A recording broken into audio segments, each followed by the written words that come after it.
maraykanka wuxuu ku leeyahay magaaladan Djibouti uu nala joogaa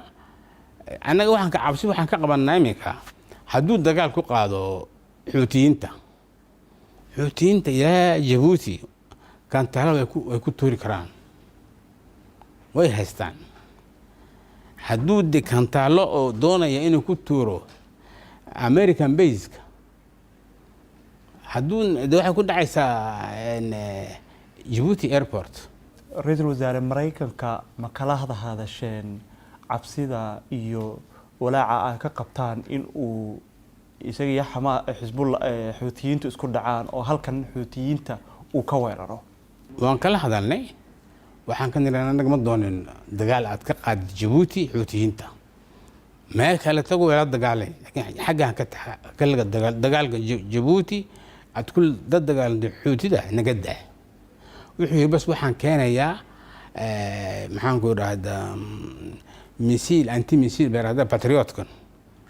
ay qabtaan kantaalada lagu tuurayo ka tuurayaan Yemen waa nigi doona way keeneen laakiin deena imisa qaban karaan xuutiyiinta kol waxay tuuraan 20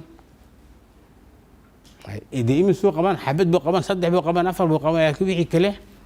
way dhaafayaan taawaya cabsi waxaan ka qabno waxaan ka nireen sida anaga ma khaarijinayse xaggan waxba ka sameeyeen hadda doonaysid maraakiibtaada oo ocean indaka jooga xagga ka dagaalam laakiin Djibouti waxbaan ka tuuri Djibouti baan ka duuli may marka Ra'iisul Wasaare kantaalada difaaca ee Mareykanku idin sheegay in uu uga tagayo sawaariiqda xuutiyiintu ay soo tuuraan in uga hortagayo halkee buu dhigayaa meeshiisa iyo badda saldhigga Mareykanka ee Djibouti wuu dhigayaa iyo baddana wuu dhigayaa maraakiibta dusheeda marka adinku kalsooni ma ku qabtaa marka kuwa inay ku filan yihiin anaga wallahi ma cabsi baan ka qabnaa bas kama garanayno wuxuu dhigay imisuu dhigay waan ognahay inuu dhigay laakiin imisuu qaban karaa imisuu ka tagi karaa wax badan baa jira iminka waxaa la yiri meelaha 6 buu qabtay 6dii laakiin waxay ahayn 7 waxay tuureen misiilka qoladan xuutiyiinta xabadna waxay ku dhacday north of Tel Aviv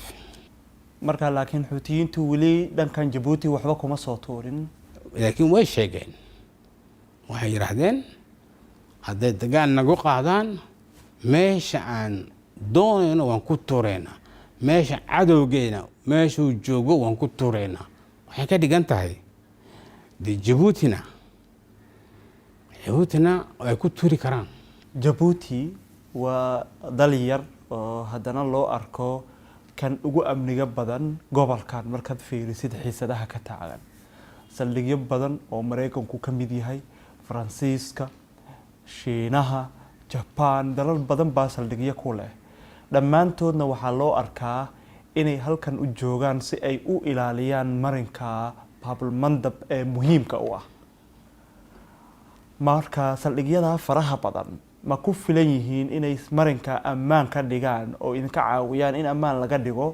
oo xuutiyiinta ay laga ilaaliyo inay waxyeelo ka geystaan wallahi minka waa la isku tagay maaha waa 11 dal weeye wax isku tagay saldhiga ay dadka ku joogaan ay haystaan Djibouti iyo dadka oo dibadaha ka yimid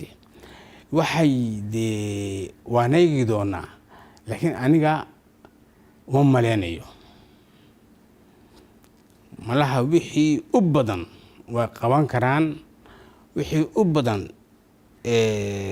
misiladu ay tuurayaan xuutiyiinta way qaban karaan laakiin xuutiyiinta kolka iyagan lagu tuuro iyaga waxay keeni wax kale baa keeni oo ku tuuri meesha ay joogaan Mareykanka iyo qolooyinkii kale ee saldhi ay ku leeyihiin Djibouti